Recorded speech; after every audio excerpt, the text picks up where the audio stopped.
on from that. Let's go. Thank you.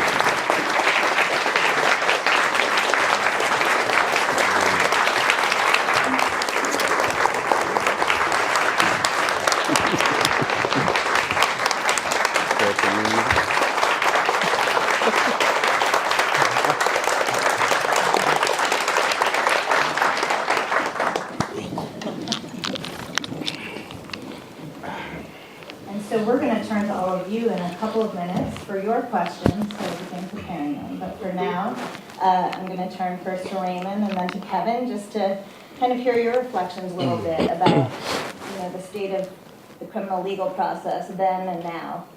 I mean, we just was talking about that, right? Yep. 30 years later, and so to see like not much has changed, to see that a system that still operates on punishment and not rehabilitation, to see the budgets that's poured into the system on the backs of roughly 75,000, inmates, it says a lot.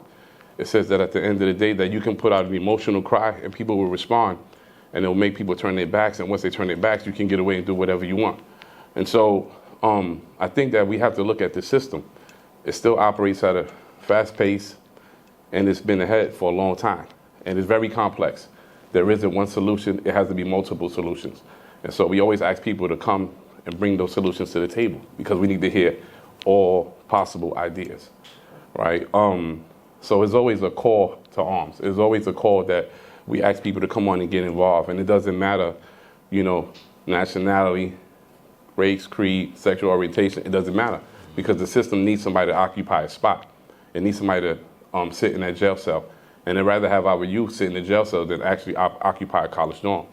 And so for me, it's I know it's a long answer, but it's 30 years, and to still see the same tactics are being used, the Reed technique, to see that we get pushed back when we try to push bills, right? It's through the work of the Innocence Project that we was able to get the bills passed, where the interrogations are recorded fully, so that people can see the whole process, not just see Raymond say, hey, Kevin's guilty, Kevin did it, but understand that it took 15 to 30 hours to get me to that point, right? And so to me, the system, it hasn't changed. And I think that the first step is that it has to operate from a mode of punishment to a mode of rehabilitation. And once it does that, then we can start to make some headway. But until then, we're not. Yeah, just a piggyback. Good evening. Yeah, how about that, right? Yeah, it has been a journey. And to physically be here, it's a blessing within itself. Yeah. But justice delayed is justice denied.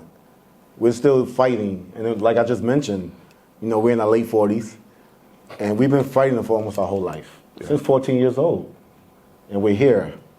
And I remember back in 1989, when we were screaming to the top of our lungs that we were innocent, but our roars was like whispers to the world. We felt like nobody was listening, so it has been a journey, but because of everything that we've been through, and because being with the Innocence Project and teaming up, it has gave us that platform. And now we must use this platform to raise awareness, because there's still people out there that need to be aware of what's going on. Yeah. Well, I think it's just so extraordinary, too, that, I think so many people understandably would just say, and I'm going to move on with my life. And the fact that you've given back over and over and over so that, other people don't go through the same thing is beautiful, and we thank you. So Appreciate it. Thank you. Yeah. Thank you.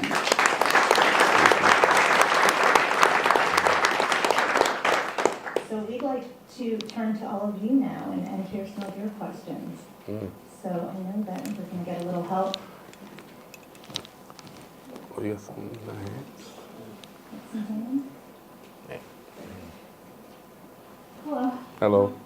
So I actually am an NYU student right now studying policy, very specifically to work in ending mass incarceration. And one of the conversations that we have a lot is, holding prosecutors accountable, holding law enforcement accountable, because there's so much immunity there. And one thing that I feel desperately wanting to change is being able to hold law enforcement accountable. What kind of conversations or even things that you have working right now on that are working towards that in any way, or is that even something that's on the table? Is being able to hold prosecutors accountable for their misconduct that leads to wrongful conviction, things like withholding evidence and so on. Yeah, no, I mean, that's very big on our plate. I mean, Rebecca can speak to that because when we have these ideas, this is who we go to. Like, we're like, we want to do this. And she's like, all right, let's figure it out. So we go to them because they're the anchor here. And so, but definitely for us to see Linda Fairstein, the living letterer, right? Fairstein goes on and she writes several novels, and she's kind of like the hidden voice on Law and Order, right? And to be put on this platform. And people forget that she sent 5 innocent boys to prison and didn't think a wink of it, right? And not only her, but the police officers, right? We go through over 100 depositions, and there's officers who have conspiracy cases pending. And they're in the deposition testifying that they're decorated officers.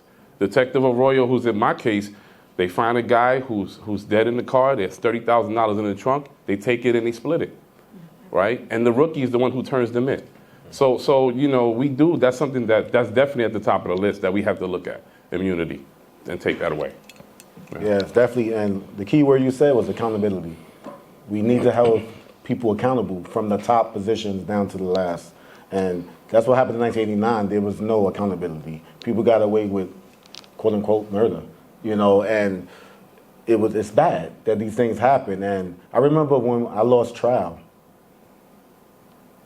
the prosecutors was popping champagne like they won a championship, where our lives was put, sent to 5 to 10 years, 5 to 15 years, and we thought we would never be home again. On the other end, these people were living their best life. So we must change that dynamic and change the unjust system.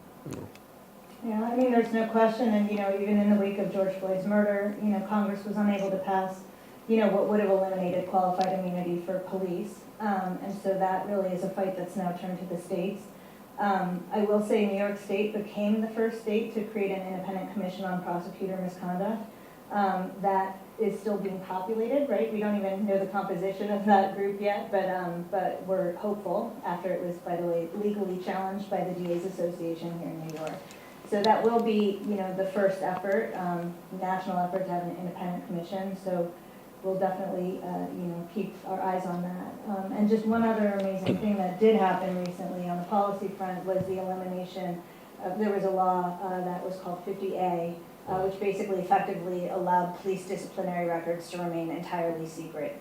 And that was the case for 40 years. And in the wake of George Floyd's murder, that law was repealed. And so for the first time, we do have access to those records. And in fact, we actually looked at some of the primary detectives in your case. Yes. In your case, Yeah. they had extensive disciplinary histories. Yeah. I mean, these were not people that should have been on the force at all. Yeah. And so, obviously a foundational reform when it comes to police accountability is just having access to police disciplinary records.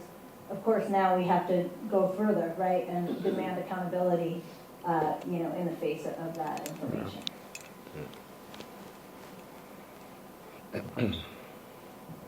Good evening. I Good wanted evening. to ask first of all, how did you maintain your spirit and strength and hope over those years? And how did you connect to the Innocence Project? And then at the Innocence Project, how do you determine which cases you're going to accept, given there are just so many others in this situation? So how did you not lose hope? How did you, such that you wanted to connect with them and the belief that they can help you, and your selection process? Yeah, that's a great question.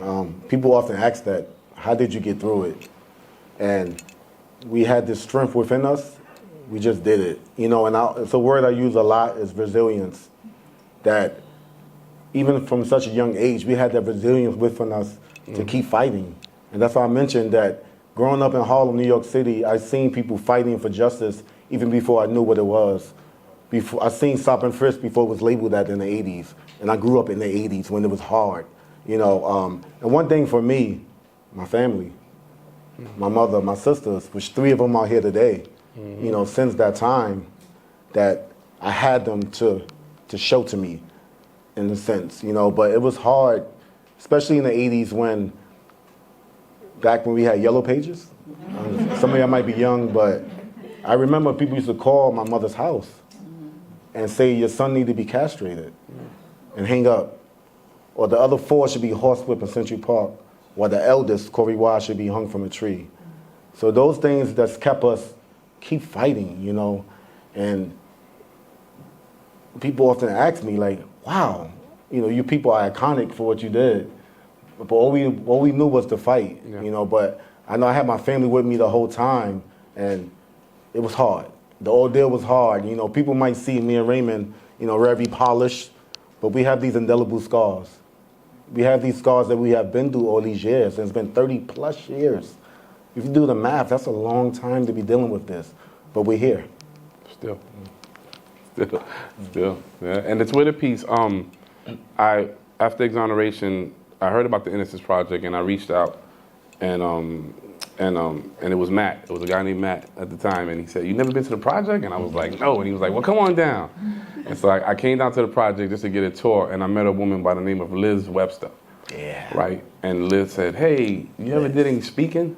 And I said, "Not really, but I'm interested." Yeah. She said, "We get a ton of stuff through here. Maybe I'll funnel some stuff to you and get you to start speaking." And boy, whew, that was, I ain't stopped since, right? Sure, yeah. But Twitter became the tool that we, you know, that got us to the Innocence Project, also became the tool that got us to Ava. It also became a tool that we used when this was a no-pay case and Mayor Bloomberg was on his 3rd term, and he wasn't trying to settle, so we had to use Twitter. Yeah, and the Innocence Project always been around. Always. Even in 1989, when we was fighting that case, they were there. They was right there in the trenches with us. So it was just perfect when we teamed up with the Innocence Project. It was natural to do so. Yeah. Because we was fighting for the same cause, and we still are. Yeah. And just to answer your other question, we have an intake department, a phenomenal intake department, who, you know, reads through all of the letters that come in, which are endless. And, you know, obviously there are way too many cases for us to handle alone. We do work with a network of innocence organizations around the country. So there are more than 55 domestic innocence organizations throughout the nation. So for instance, states like Texas and California have 3 innocence organizations each. Wow. And so, you know, we're really seeing, you know, that network grow and blossom. But I will say, you know, our intake staff is not to be beat. They're incredible. They're reading, you know, these horrendous, you know, letters all day long and really going deep into, you know, case selection. But really, if we believe that there is any chance that somebody is innocent, you know, that is a case that we'll take on. But of course, we have an incredible backlog. We have made huge strides in reducing it, but there are just, the volume of the system is insane. When you think about, in the 70s, we had 200,000 people behind bars, and now over 2 million. All the while, violent crime has gone down.